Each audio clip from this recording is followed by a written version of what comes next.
Hi, I'm Rayanne. My sister said I wasn't valuable enough to deserve a seat at the gala. But what hurt more wasn't her words. It was how easily the people I trusted turned their backs. They erased my name, whispered lies behind champagne glasses, and watched me stand there alone. I thought I knew betrayal. But what do you do when the ones you call family are the first to cut you down? Stay with me. Because this story isn't just about loss. It's about what happens when you finally choose yourself. The air inside the Fairmont Boston Hotel's ballroom was thick with roses and expensive perfume. Crystal chandeliers threw cold light across the marble floors. I clutched my invitation tighter, steadying my breath. Tonight was supposed to be a celebration, a family affair. I had chosen my navy dress carefully, one that said I belonged. I didn't realize how wrong I was. As I stepped inside, the buzz of conversation dipped. Eyes flickered toward me, then away. My heels clicked too loudly against the floor. I scanned the tables, searching for my name among the neat rows of white place cards. None read Rayanne. I approached a server. "Excuse me, could you help me find my table?" He hesitated, glancing toward the head table where Jolene, my sister, sat like royalty. Her champagne glass caught the light as she spotted me. A slow, cutting smile spread across her face. She stood, raising her glass high. "Rayanne, you made it!" she called, her voice clear and sharp. "I wasn't sure you would since, seating's reserved for our contributors tonight." The word hit like a slap. Laughter rippled through the room, polite, poisonous. I forced a tight smile, my fingers digging into my clutch. "Of course, I wouldn't miss it." Jolene tilted her head, her blonde curls gleaming. "I'm sure you understand, sweetie. We have appearances to keep up." The humiliation burned through me. I turned away slowly, keeping my head high, refusing to let her see me falter. Near the bar, whispers floated around me. "Isn't she the one still living off Jolene's family? I heard she hasn't had a real job in years. Total leech." The words stung. These weren't strangers. They were family friends, Jolene's allies. I kept my face blank, my heart hammering. Of course, Jolene had planted the rumors. Excluding me wasn't enough. She had to poison the room against me, too. I slipped outside to the balcony. The cold night slapped me awake. Boston sprawled before me, its lights blinking against the dark sky. I leaned on the railing, breathing in the sharp air. I wouldn't cry. Not here. Not tonight. Inside, Jolene's laughter rang out, bright and hollow. I wrapped my arms around myself, feeling anger solidify into something harder. I remembered what my grandmother once said, "You don't win by being louder. You win by lasting longer." Under the Boston stars, I made a quiet promise. Jolene would regret underestimating me. Morning slid over Boston like a dull gray sheet. I hadn't slept much. After making that quiet promise under the stars, I spent the night replaying every smirk, every whisper, each memory splintering deeper into my skin. By morning, I was back in the same ballroom for the gala's final rehearsal. Everything looked the same, the gleaming chandeliers, the polished marble, but it all felt colder now. The illusion of family had cracked overnight. I sat near the back, hands folded tight in my lap. Elise, the event coordinator, with her clipboard and easy smile, ran through the schedule. When it came time to review the acknowledgments, my heart punched hard against my ribs, then stalled. She read the names in a smooth, practiced voice. "Special thanks to Jolene Whitmore, Gregory Sands, Elaine Mortimer." A pause. Nothing. No mention of me. I waited, thinking maybe she would circle back. She didn't. She smiled and moved right along, as if my months of work meant nothing. Across the room, Jolene was watching me. She didn't even fake guilt, just smiled, slow and satisfied, like she'd proven a point. "This is my world. You're just visiting." After the rehearsal, while people huddled over lukewarm coffee, Jolene drifted toward me. "Hey, Rayanne," she said, voice dripping fake sweetness. "Don't take it personally. Your role was just too minor to highlight. You get it, right?" Her words landed like punches. Too minor. I wanted to laugh, or scream, but I didn't. I smiled so tightly it hurt. "Of course," I said lightly, "wouldn't want to waste time on someone insignificant." For a moment, Jolene's perfect mask slipped. Just a flicker. I turned and walked away before she could recover. That evening in my tiny apartment, the silence pressed against me. I pulled out an old battered notebook, the one where I wrote dreams I never dared chase. I didn't write about revenge or anger. I wrote about opportunity, about patience, about building something stronger. Sitting there under the dim light, I realized I had spent years chasing approval from people who would never give it. Maybe it was time to stop asking for a seat at their table. Maybe it was time to build my own. The next time Jolene looked for someone to step on, she wouldn't find a broken woman. She'd find her biggest threat. The night thinned out into the early hours, but sleep never came. I sat at my kitchen table, staring at the dim outline of the city skyline through my tiny window. The notebook lay open beside me, blank except for one line scrawled in the center. Stop surviving, start moving. I pulled another file from the drawer, a collection I had quietly built over months. It was filled with discrepancies I had noticed in Jolene's financial statements, misfiled invoices, sponsorships that didn't add up, small things no one else seemed to care about, small things that, strung together, painted a picture she wouldn't want the public to see. I flipped through the pages slowly, my mind sharper than it had been in months. Jolene thrived on appearances. She built her empire on connections, on making people believe she was indispensable. What would happen if those illusions cracked? I didn't want to humiliate her. I didn't even want an apology anymore. I wanted leverage. The following afternoon, the city pulsed with the usual weekday rush. I made my way to a small cafe tucked between two gray buildings near downtown Boston, a place too ordinary for anyone like Jolene to ever notice. I had arranged a consultation under a generic business inquiry. Nothing suspicious, nothing traceable. Sterling Monroe was already seated when I arrived. Dressed simply in a dark blazer and jeans, he looked more like a quiet academic than the influential investor he actually was. His reputation was solid. A man who didn't make public mistakes and didn't suffer fools. Rayanne Whitmore, he greeted me, offering a firm handshake. Or should I just say, Rayanne now? I smiled faintly and sat down. Just Rayanne. We ordered coffees, the usual polite chatter filling the first few minutes, but Sterling wasn't here for small talk, and neither was I. I have information you might find relevant, I said finally, keeping my voice low. Information that could affect several major sponsorship deals tied to next quarter's portfolio. His eyebrows lifted slightly, the only sign of surprise. That's a bold claim. I wouldn't waste your time otherwise, I replied calmly. Sterling studied me for a long moment, as if weighing the risks. Then he leaned back, giving a slow, almost imperceptible nod. Send it when you're ready. If it's as important as you say, it'll be handled. No promises, no threats, just an opening. We finished our coffees without ceremony. Outside, the late afternoon sun cast long shadows along the sidewalk as I walked away from the cafe, my steps measured. A chill curled up my spine, not from fear, but from clarity. I had crossed a line that morning without a second thought. I wasn't just defending myself anymore. I was positioning myself to win. For the first time in years, I wasn't the one reacting. I was the one making the moves. 2 days passed like a gathering storm, quiet but charged with static. I kept my head down at work, answering emails, preparing reports, pretending not to notice the way conversations died when I entered the room. The attack wasn't loud. It was methodical, and it was spreading. That morning, as I adjusted a stack of client files at my cramped cubicle, my phone buzzed. A message from Sable Monroe, my closest ally and one of the few people I trusted. You need to see this. Check your email. My gut twisted. I clicked open the forwarded message. The email was unsigned, sent from a burner account, but the words were unmistakably cruel. It has come to our attention that Rayanne Whitmore may not possess the financial independence or professional credibility required for sensitive partnerships. We advise caution when associating with individuals lacking substantial contributions. My fingers tightened on the mouse. Cold anger rushed through me, fast and sure. This wasn't office gossip. This was a professional execution. Sable appeared at the corner of my desk moments later, her expression grave.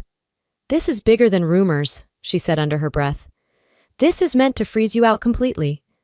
I nodded once. No dramatics, no scene, just a silent, steely acknowledgement. Jolene wasn't just trying to humiliate me privately anymore. She was trying to erase me professionally. The rest of the day dragged by in a blur. Every smile from a colleague felt thinner. Every conversation clipped shorter. I said nothing.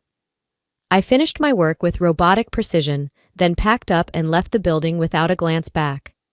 As I pushed open the glass doors into the chilly afternoon air, fate decided it wasn't finished with me yet. There she was, Jolene, standing across the lobby in a tailored ivory coat, chatting breezily with one of the sponsors. She spotted me instantly. Her eyes gleamed with a sick sort of satisfaction. She didn't say a word, just smiled. A razor-thin, calculated smile. I kept walking, my heels clicking sharp against the marble, my gaze locked onto hers without flinching.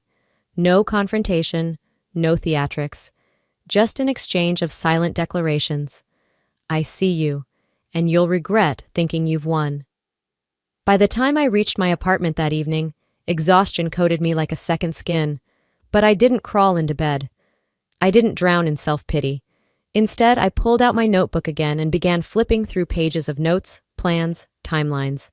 The old Rayanne would have hoped for an apology. The Rayanne sitting here tonight knew better. If Jolene wanted a war, she'd get one. But this time, it wouldn't be fought in whispers or desperate pleas. It would be fought smart, calculated, and public. If Jolene thought she could erase me with a few rumors, she was about to learn what real erasure looked like. 2 days after I set my plan into motion, the Grand Boston Museum buzzed with the electric tension of another Gala pre-event. I moved through the marble halls with my head held high, my steps measured, ignoring the whispers that still clung to me like fog. Inside the press lounge, velvet ropes separated sponsors, media, and organizers into neat clusters.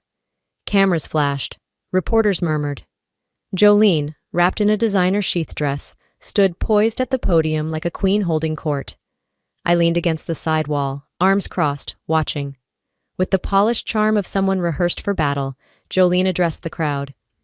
"In times of transition," she said sweetly, "it's unfortunate that not every member of a team is able to adapt to the evolving standards of professionalism and dedication.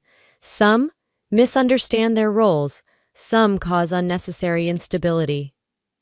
The words slid like oil over the room, seemingly harmless, but every reporter caught the scent of blood immediately. Heads turned, pens scratched furiously across notepads, cameras tilted subtly toward me. She hadn't said my name. She didn't have to. I felt the heat of dozens of curious stares crawling across my skin. My pulse pounded against my ribs, but I forced myself to breathe slow, deep. This was exactly what she wanted. Me rattled, defensive, cornered. Not today. I pushed off the wall and stepped forward, the room parting around me like a tide. A few reporters straightened, sensing a second headline blooming right in front of them. "I appreciate your attention," I said, voice steady. "But let me say this. Integrity doesn't need defense. It speaks for itself." There was a pause, sharp, bright, before the clicking of cameras began again in earnest. I didn't stay for the follow-up questions. I didn't owe anyone anything. As I exited into one of the side hallways, heart still hammering with controlled fury, I spotted Sable waiting near a service entrance. She slid into step beside me, her voice a low whisper. "Sterling's ready," she murmured. "Just say when—" I nodded once, the muscles in my jaw tightening. Jolene thought she was still controlling the board. She didn't realize the queen was about to fall. If Jolene wanted a war, then I'd make sure she remembered who fired the first real shot. By the time Saturday night arrived, the Grand Boston Museum was already buzzing with the kind of glittering excitement that made headlines. The Gala was the pinnacle event of the year, and Jolene strutted through the ballroom as if she owned every shimmering chandelier. I stayed near the back, a glass of water in hand, blending in with the sea of well-dressed spectators. Sable hovered a few feet away, scanning the room with practiced casualness. Jolene floated from sponsor to sponsor, laughing too brightly, shaking hands too firmly. Her lipstick-perfect smile hid the cracks only I could see now, and tonight the floor beneath her was about to give way. Sterling Monroe arrived fashionably late, as always. A murmur ran through the crowd as he crossed the room, flanked by two senior executives. His presence alone shifted the energy, snapping it taut like a violin string. When the stage lights dimmed for the keynote address, Jolene took her place center stage, soaking in the admiration like a plant drinks sunlight. Then came Sterling. He climbed the steps with deliberate calm, adjusted the microphone, and smiled at the audience, a smile colder than the marble floors underfoot. "Ladies and gentlemen," he began, voice clear and commanding, "at Hawthorne Capital, integrity has always been our foundation. Recent developments, however, have called into question the alignment of certain partnerships with our core values." A ripple of confusion moved through the guests. Jolene's smile twitched, faltered. Sterling didn't give her time to recover. "Effective immediately," he continued. "We are withdrawing all sponsorships and affiliations tied to the current leadership of the Whitmore Foundation." Gasps erupted. Someone dropped a champagne flute. The sharp crash punctuated the silence. Jolene froze. Her face, usually a masterclass in poise, now fought to maintain the illusion. I stood still at the edge of the room, heart pounding, savoring the moment. This wasn't a petty victory. It was a necessary one. As questions exploded from reporters and guests surged toward Sterling, Jolene stumbled off the stage, blinking like someone emerging from a blast. I slipped away quietly, moving toward the balcony. Outside, the cold air bit at my skin, but it felt clean, free. Sable joined me, her expression unreadable. Below us, inside the glittering hall, Jolene's empire crumbled piece by piece, and there was nothing she could do to stop it. I didn't feel triumph. I didn't feel gloating satisfaction. I just felt weightless. It wasn't about revenge anymore. It was about reclaiming the space Jolene tried so hard to erase me from. The morning after the gala felt strangely still, like the breathless pause before a building collapses. Boston's streets buzzed as usual, but in my veins there was only sharp, quiet anticipation. By mid-afternoon, I got the text, "Meet me, urgent." Sable. I found her at a small cafe tucked between the brick alleys of Beacon Hill, the kind of place that prided itself on serving lattes with artful foam hearts. She was already waiting at a corner table, hands wrapped around a coffee cup she wasn't drinking. When I slid into the chair across from her, she didn't waste time. "She reached out," Sable said, her voice low. I blinked. "Jolene?" Sable nodded grimly. "Tried to buy me off. Promised a spot on some new board she's scrambling to build. Stock options, bonuses. A better future," she said. I could imagine Jolene, leaning in with that faux sincerity she'd perfected over the years. It would have worked on someone else, but not Sable. "What did you tell her?" I asked, even though I already knew. Sable's smile was thin but fierce. "I told her loyalty isn't for sale, especially not to someone digging her own grave." Relief swelled in my chest, pushing away some of the bitterness that had taken up residence there. For the first time, I wasn't fighting alone. Later that evening, back at Sable's office, the second bomb dropped. She slid a flash drive across the desk toward me. "It's out," she said simply. "The files we collected, they're circulating." On the small screen, headlines blinked to life. Local news outlets first, then regional financial journals, then national media. Whitmore Foundation accused of financial misconduct. Sources confirm ongoing investigation. Jolene's name was all over it. Sponsor after sponsor pulled out, statements flooding in, each one severing ties as quickly as possible. Her once pristine empire, built on photo ops and fabricated numbers, was hemorrhaging credibility by the minute. I leaned back in the chair, watching the collapse unfold in real time. I didn't feel joy. I didn't feel pity either. It was simply inevitable. Jolene had set this fire herself. All I did was stop trying to put it out. In trying to destroy me, Jolene had only set fire to her own empire.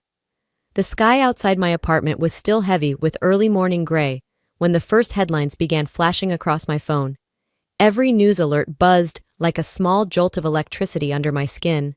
Whitmore Foundation implodes. Fraud, lies, and lost fortunes. Jolene Whitmore's glittering empire shattered overnight. Page after page, feed after feed, Her world unraveled in public. Sponsors severed ties with brutal efficiency.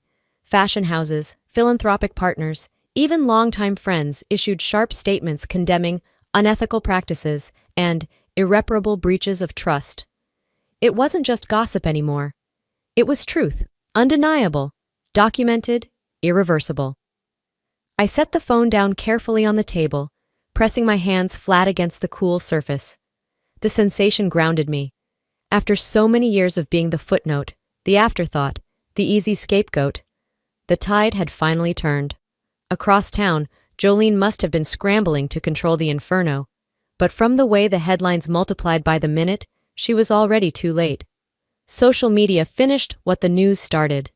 Within hours, influencers who once tagged themselves proudly beside her wiped their profiles clean. Former collaborators posted thinly veiled apologies for prior associations. Old friends unfollowed, deleted, pretended they never knew her.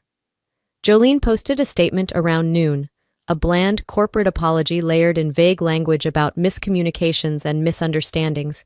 It didn't help. The public tore it apart within minutes, flooding her accounts with demands for accountability, with old screenshots, with receipts no apology could erase. Watching it unfold didn't bring me joy. It didn't even bring relief. It simply felt inevitable. By sunset, I sat on the balcony, a warm mug of tea cooling between my palms. Boston's skyline stretched before me, glowing and indifferent. Sable arrived quietly, carrying 2 small glasses and a bottle of cheap champagne. No speeches, no grand declarations, just a clink of glasses under the open sky. We didn't drink to Jolene's fall. We drank to survival, to the quiet strength it took to stand still while the storm raged, and to the knowledge that sometimes the truth didn't need help. It just needed time. I looked out over the city, feeling the last of the bitterness slip away. Sometimes justice isn't about revenge. It's about surviving long enough to watch the truth do what it does best. The weeks that followed unfolded like the slow bloom of spring after a brutal winter. The headlines faded, the anger online cooled, and the city turned its gaze elsewhere. Jolene's name still surfaced now and then, usually tucked into small updates about lawsuits or financial investigations, but the world had moved on. So had I. This morning was different. Standing in front of a modest brick building in South Boston, I felt something I hadn't in a long time. Hope. The sign above the door was simple, barely noticeable yet deeply personal. Horizon Strategies. Inside, the space was small but filled with possibility. Mismatched chairs, second-hand desks, a coffee maker that sputtered and hissed like an old friend. I breathed in the scent of fresh paint and new beginnings. I wasn't building an empire. I was building something better. A place where ethics mattered more than connections, where transparency wasn't a slogan but a practice. A place built on my own terms.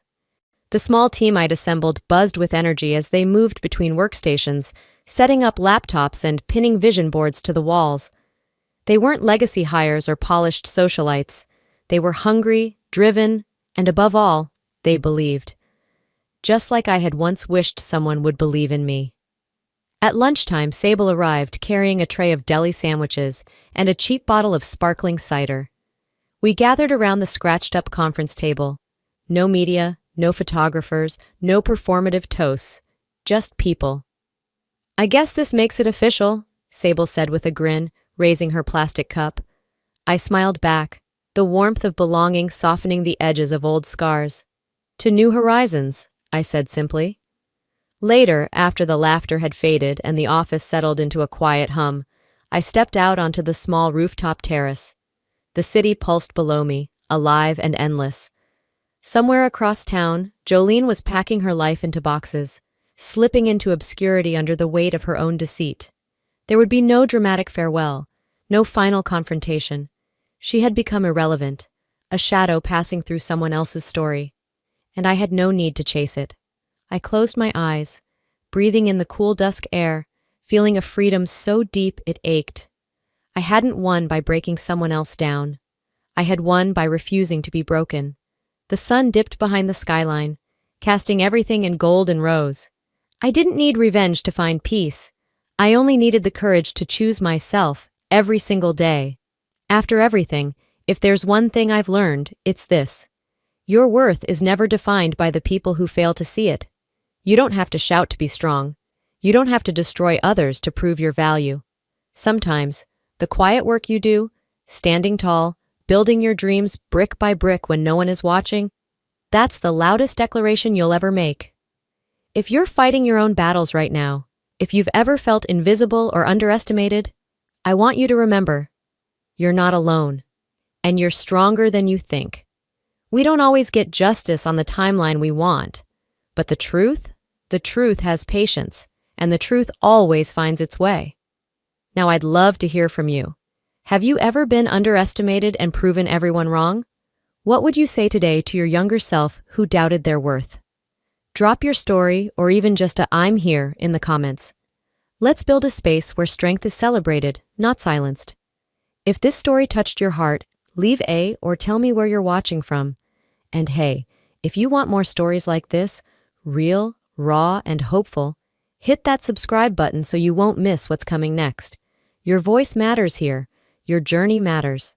Until next time, keep choosing yourself every single day.